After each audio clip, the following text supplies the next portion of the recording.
Hello my crafty friends. I just want to wish everybody a very nice day, and I have a little project share that I want to show some of you ladies that I made. This is it's an easel card, and it's the first time that I've ever done an easel card. I've been watching all year all these little cute adorable little Marcy stamps and the CC designs and all these little figurine girls, you know, and I have really fallen in love with the easel cards and the cards that I've been seeing on the internet.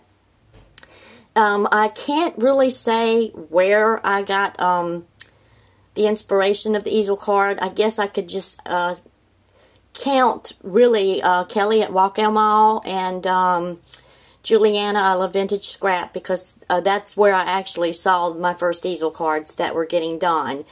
I went online, and I'm not going to do a tutorial because I don't see any sense in doing one, because there is several tutorials on YouTube that say, you know, show you how to make the easel card.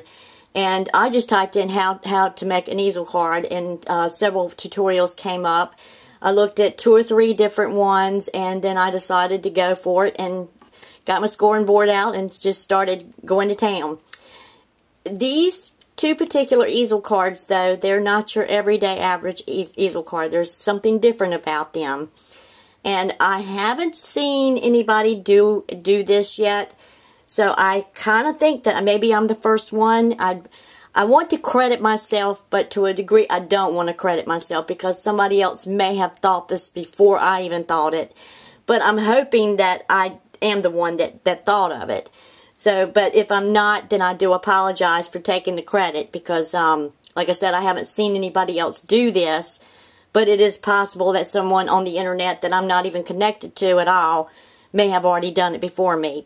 Well, anyway, I've got 2 cards here I want to show. I did use Cane Company paper. I can't remember the pattern name. I put the paper up and after I got all this everything out, and then I forgot what the name was. And I've got a ton of that Cane Company paper that I have bought, so I can't really say which pattern, but it's kind of a spring floral pattern. It's got the pink and the mint green colors in the background here, and it's kind of glittery.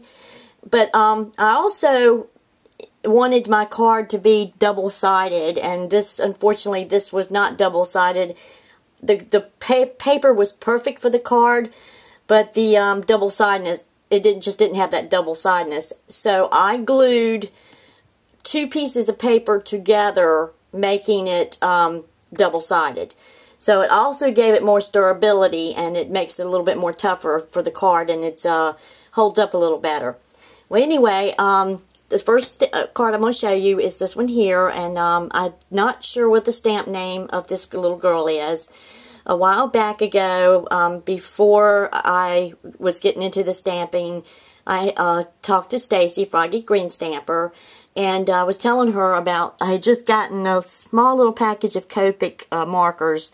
It was only like 10 markers in one pack, and I thought it was the flesh tones, but it was actually the lavender and grays. Well, anyway, I had told her about me getting the Copics, and she sent me a few copies of it, of this stamp, so I could figure, you know, work with it and see if I wanted to invest my money in stamping or not. Well, thanks to Stacy and me doing this card, I have bought my first 3 stamps, and one was the Lula Santa card by CC Designs, and the other 2, I can't even remember the names, but anyway, I bought 2 cards, and I bought them from Not Too Shabby, on, I think it's Etsy or Exhibit. I'm not really, can't remember the store name. But anyway, I bought 3 stamps from her, and I'm eyeballing 2 more stamps, and I can't wait to get them. And I'm going to start investing in getting Copic markers. I don't really have any Copic except for that one little small package, and I've got regular markers, I've got colored pencils. But, so I had to play with this a little bit. And mainly this stamp is used with just regular markers. So it is possible that you can have fun doing stamping without having to have the Copic markers and without having to have the other, you know, expensive supplies. You can actually stamp this little stamp out, this little figure out, and color it with regular markers and use colored pencils for flashing. Stickles brings it out. I mean, there's just so many other ways if you don't have the funds for the Copic. I know I don't have the funds for the Copic, so I'm going to try to go for the Spectrum Noirs. So eventually I'm going to get the set of Spectrum Noirs, and I'm going to probably try to start on my first set this month. But I do have 3 stamps that I have purchased of these little girls, and I see 3 stamps already that I want to buy, and I'm having to hold off. But hopefully next month I'll be able to, or in the next couple of weeks I'll be able to buy a couple. So what I did is I glued the 2 pieces together, and I just cut out one of my die cuts and made a background here. She is double layered, so she's kind of popped up, and I put my own little roses on it. The lace on this, though, Karina Alstein had sent me a little small rack, and thank you, Karina. I used that lace on this card, and I really, really love it. It's so beautiful.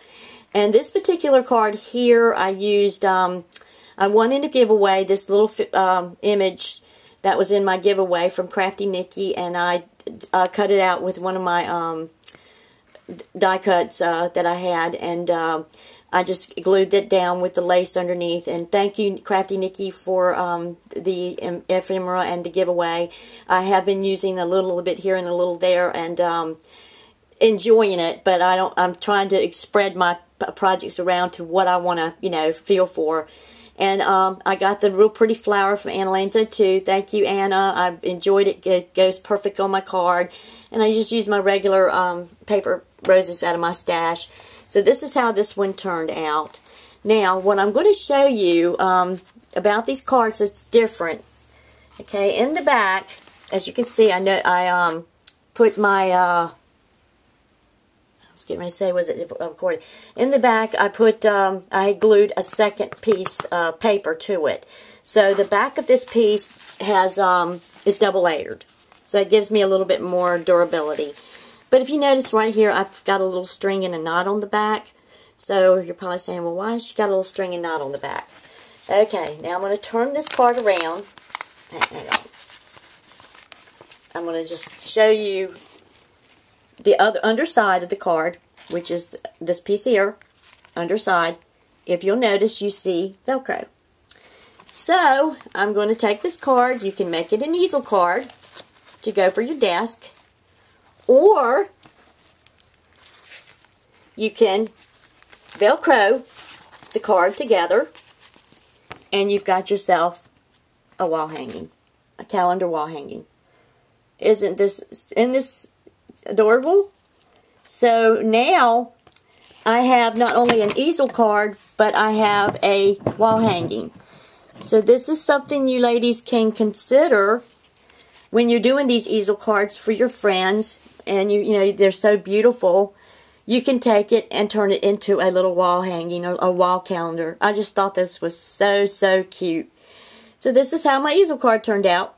So now I can hang this on my wall, but I decided, because of, well, this is the magnet one. The other one I had a printed copy. I had to print a copy out.